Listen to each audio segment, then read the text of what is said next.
Hello বন্ধুরা, সবাই কেমন আছেন? আশা করি সবাই ভালো আছেন। আমিও আছি মোটামুটি। যে জন্য ভিডিওটা করা, মূল বক্তব্য হলো, আমি প্রথম ভিডিও শুরু করি বছরখানিক আগে। তো ফেসবুকে ভিডিও করতে করতে এবার ভিউজ হয় না যে তাই না, মোটামুটি হয় 80,000 90,000 অব্দি ভিউজ উঠেছে ফেসবুকে।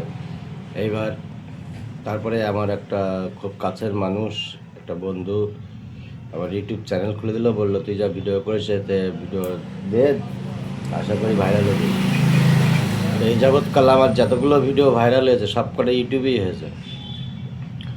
তারপরে এই আর একটা প্রশ্ন হলো, সবাই আমাকে কমেন্ট করে যে আপনার সঙ্গে যে মেয়েটা ভিডিও করে ওটা কে? ওটা হলো আমার নিজের মেয়ে, যা বহু ভাইরাল হয়ে গেছে। আপনাদেরকে অসংখ্য ধন্যবাদ আমাদেরকে সাপোর্ট করার জন্য। এইভাবে সঙ্গে থাকবেন, সাপোর্ট করবেন। আমিও আমার যতটা পারি সবাইকে সাপোর্ট করি, মানে আমার সামনে যে ভিডিও আসে আমি লাইক কমেন্ট করি, আপনারাও করবেন।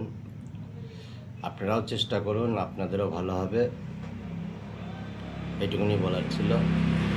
আর একটা প্রশ্ন, যে সবাই আর একটা মানে কমেন্ট আসে আমার ভিডিওতে যে দাদা আপনি একই জায়গায় বাড়িতে ঘরের ভিতরে কেন ভিডিও করেন? এবার ঘরের ভিতরে ভিডিও করার কারণ হচ্ছে দুটো। এক নম্বর, আমি অন্য একটা কাজে ব্যস্ত, আমি একটা কর্ম করি। এইবার বাইরে ভিডিও করতে গেলে, রাস্তাঘাটে করতে গেলে সঙ্গে একটা লোক থাকার প্রয়োজন মোবাইল ধরার জন্য। আর দ্বিতীয় কথা, যেটা গর্ব করে বলছি নাই, আমার এই যাবৎকাল যে কটা ভিডিও ভাইরাল হয়েছে সব কটা ওই ঘরের ভিতরেই হয়েছে। বাইরে ভিডিও করেছি, রাস্তায়ও করেছি, স্টেশনেও দুই একটা করেছি, কিন্তু সেইভাবে ভিউজ উঠিনি। যে কটা ভিডিও মানে সত্যিকারে ভাইরাল হয়েছে সে কটা ভিডিও ওই আমার ওই ঘরের ভিতরেই হয়েছে। নমস্কার সবাইকে, সবাই ভালো থাকবেন, সাপোর্ট করবেন। আমিও আমার যতটা সম্ভব আপনাদেরকে সাপোর্ট করি বা করব। ধন্যবাদ সবাইকে।